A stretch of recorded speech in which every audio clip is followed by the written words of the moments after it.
اللہ تبارک تعالیٰ کے نام سے شروع جو بڑا مہربان اور نہایت رحم کرنے والا ہے۔ ناظرین محترم، اللہ تبارک تعالیٰ نے قرآن مجید میں ارشاد فرمایا، اور زنا کے قریب بھی نہ جاؤ، بے شک وہ بڑی بے حیائی اور برائی کا راستہ ہے۔ ناظرین محترم، کیا آپ جانتے ہیں کہ اس کائنات کے اندر سب سے پہلے کون سا بدبخت شخص نے زنا کی ابتدا کی تھی؟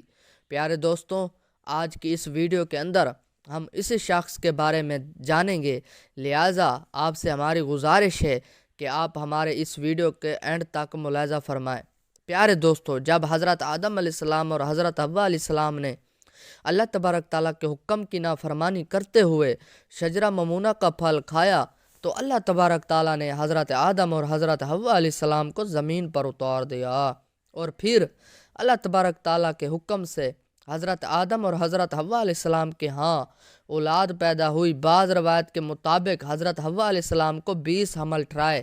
جس 40 بچے پیدا ہوئے، اور ہر حمل کے دوران ایک لڑکا اور ایک لڑکی پیدا ہوا کرتی تھی۔ پیارے دوستو، یہ بات یاد رکھیں کہ اس وقت کے قوانین شریعت ہماری آج سے شریعت کے قوانین سے بالکل مختلف تھے۔ حضرت آدم علیہ السلام نے زمانے کے اندر ایک حمل سے پیدا ہونے والے لڑکے کی شادی دوسرے حمل کی لڑکی کے ساتھ کر دی جاتی تھی، جبکہ دوسرے حمل کی لڑکی کی شادی پہلے حمل کے لڑکے سے کی جاتی تھی، اور ایک حمل کی بہن بھائی آپس میں بہن بھائی قرار پائے جاتے تھے۔ پیارے دوستوں، پھر اسی دوران حضرت آدم علیہ السلام کے ہاں قابیل اور حابیل پیدا ہوئے۔ چنانچہ قابیل کی بہن اقلیمہ بہت زیادہ خوبصورت تھی، جبکہ جو لڑکی حضرت حابیل علیہ السلام کے ساتھ پیدا ہوئی تھی وہ اتنی خوبصورت نہیں تھی۔ چنانچہ جب یہ بچے بڑے ہو کر جوان ہو گئے اور ان کے آپس میں شادی کا وقت آیا، تو قابیل نے حضرت حابیل علیہ السلام کی بہن کے ساتھ نکاح کرنے سے انکار کر دیا، اور کہنے لگا کہ یہ تو بالکل خوبصورت بھی نہیں ہے، میں اپنی بہن اقلیمہ کے ساتھ ہی نکاح کروں گا۔ ناظرین محترم، یہ معاملہ اس قدر بڑا کہ حضرت آدم علیہ السلام نے حکم دے دیا کہ دونوں بھائی اللہ تبارک تعالیٰ کی بارگاہ کے اندر اپنی اپنی قربانی پیش کرو۔ چنانچہ جس کی قربانی اللہ تبارک تعالیٰ کی بارگاہ کے اندر قبول ہوگی تو وہی شخص اقلیمہ کے ساتھ شادی کرے گا۔ پیارے دوستو، قابیل کھیتی باڑی کا کام کیا کرتا تھا، جبکہ حضرت حابیل علیہ السلام بکریاں چرایا کرتے تھے، جو کہ ایک شقوت اور محنت والا کام ہے۔ چنانچہ حضرت حابیل علیہ السلام نے اللہ تبارک تعالیٰ کی بارگاہ کے اندر ایک خوبصورت بکری کا بچہ پیش کیا، جبکہ قابیل نے ایک ردی کا گٹھا اٹھا کر جو کہ اس کے کھیت سے نکلا تھا، اس نے اللہ تبارک تعالیٰ کی بارگاہ کے اندر پیش کیا۔ چنانچہ اس زمانے کے رواج کے مطابق آسمان سے آگ اتری اور اس نے حضرت حابیل علیہ السلام کی قربانی کو نگل لیا، جس پر قابیل کہنے لگا کہ ضرور میرے باپ حضرت آدم علیہ السلام نے حابیل کے لیے دعا کی، جس کی وجہ سے اس کی قربانی قبول ہوئی۔ ناظرین محترم، پھر اسی واقعے کے بعد قابیل نے حضرت حابیل علیہ السلام کو مارنے کی دھمکی دے دی۔ روایت کے اندر آتا ہے کہ حضرت حابیل علیہ السلام تکبر سے زیادہ طاقتور تھے، لیکن آپ نے اللہ تبارک تعالیٰ کے خوف کی وجہ سے فرمایا کہ اگر تو مجھے قتل کرے گا تو میں تمہاری طرف تمہیں قتل کرنے کے لیے ہاتھ نہیں بڑھاؤں گا، میں چاہتا ہوں کہ قیامت کے دن تم میرے گناہوں کے ساتھ آؤ۔ چنانچہ اس دن قابیل نے غصے میں آ کر حضرت حابیل علیہ السلام کے سر پر پتھر مارا، جس سے آپ کی موت واقع ہو گئی۔ چنانچہ حضرت حابیل علیہ السلام کو قتل کرنے کے بعد قابیل بہت پریشان ہوا اور حضرت حابیل علیہ السلام کی لاش کو اپنے کندھوں پر اٹھائے کئی دن تک مارا مارا پھرتا رہا۔ پھر اللہ تبارک تعالیٰ کے حکم سے 2 کوے آئے اور ان دونوں نے قابیل کے سامنے جھگڑا کیا۔ چنانچہ ایک کوے نے دوسرے کوے کو مار دیا، پھر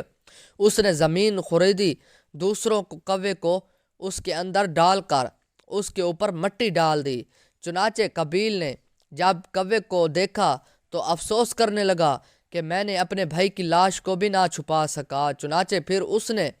بھی اسی طرح سے کہا اور حضرت حابیل علیہ السلام کی لاش کو زمین کے اندر دفن کر دیا، اور قابیل اپنی بہن اقلیمہ کو لے کر وہاں سے چلا گیا، کیونکہ مسلسل شیطان اس کے پاس آتا رہا اور اس کو اس بات سے ڈراتا تھا کہ تمہارا باپ تمہیں قتل کر دے گا، لہٰذا وہ اپنی بہن کو لے کر وہاں سے دور کہیں جا کر وادیوں کے اندر بس گیا۔ ناظرین محترم، اس وقت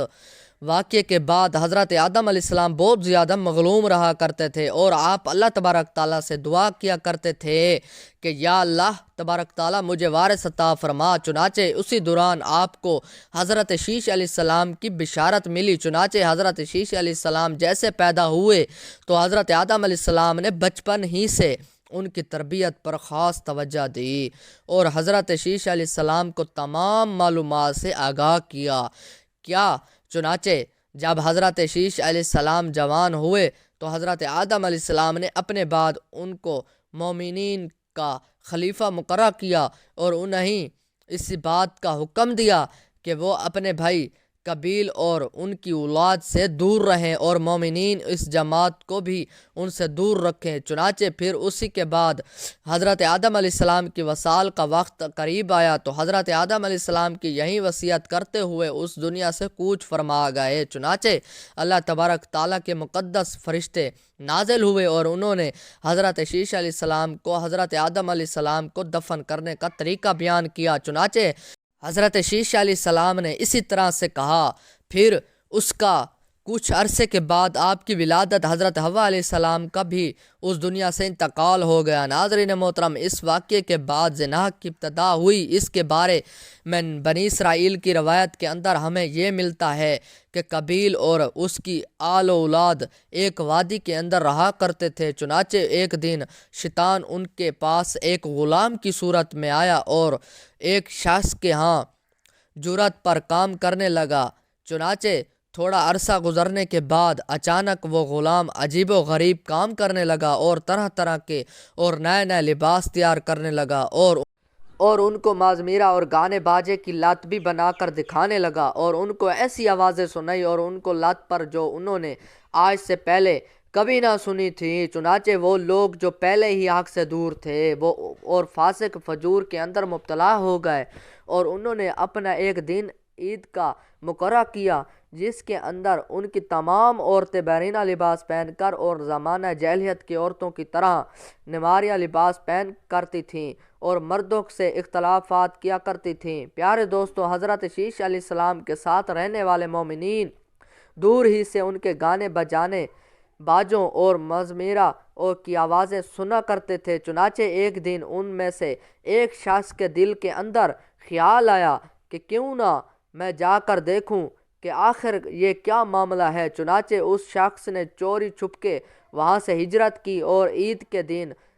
کہ جس دن قابیل اور اس کی آل و اولاد فاسق فجور میں مبتلا ہوتی تھی، وہ شخص وہاں پر پہنچا اور اس نے وہاں پر جا کر عورتوں کو دیکھا کہ وہ بہت زیادہ حسین و جمیل تھیں۔ پیارے دوستو، اس حوالے سے روایت کے اندر آتا ہے کہ حضرت شیش علیہ السلام اور ان کی ساتھ جو مومنین کی جماعت تھی ان کے مرد بہت زیادہ حسین و جمیل اور خوبصورت تھے اور ان کے ساتھ جو عورتیں تھیں وہ بظاہر اتنی زیادہ حسین و جمیل نہیں تھیں، جبکہ قابیل کی آل و اولاد کے اندر مرد انتہائی بدصورت تھے جبکہ ان کی عورتیں اور لڑکیاں بہت زیادہ حسین و جمیل تھیں۔ چنانچہ وہ نوجوان ان لڑکیوں کے حسن و جمال سے بہت زیادہ متاثر ہوا۔ پھر جب وہ شخص واپس آیا تو اس نے چوری چھپ کے دیگر مومنین کو بھی اس حوالے سے خبر دی۔ چنانچہ پھر آہستہ آہستہ مومنین لوگوں میں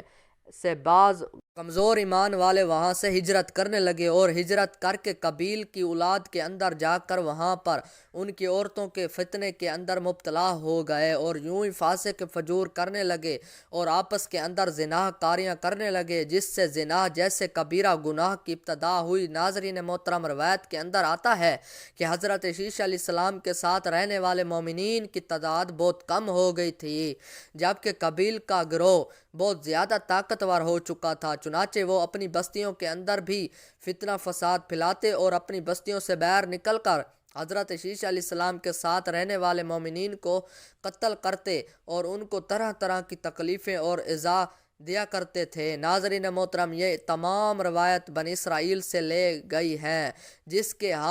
بارے میں حضور اکرم صلی اللہ علیہ وسلم نے ارشاد فرمایا کہ جب تم بنی اسرائیل کی روایت میں سے کوئی روایت سنو تو نہ اس کی تصدیق کرو نہ اس کی تکذیب کرو، بلکہ یہ کیوں کہ جو کچھ اللہ تبارک تعالیٰ نے نازل کیا ہم اس پر ایمان لائے۔ پیارے دوستوں، اگر حقیقت حال پر غور کیا جائے تو زنا کی ابتدا اس وقت ہی ہو گئی تھی کہ جب قابیل اپنی بہن اکلیمہ کو لے کر وہاں سے رخصت ہوا تھا اور اپنی بہن اکلیمہ کے ساتھ ناجائز رسم رواج قائم کر کے اس نے اپنی آل و اولاد پیدا کی تھی۔ اللہ تبارک تعالیٰ سے دعا ہے کہ اللہ تبارک تعالیٰ تمام مومنین کو زنا جیسی لعنت سے ہمیشہ ہمیشہ کے لیے محفوظ رکھے۔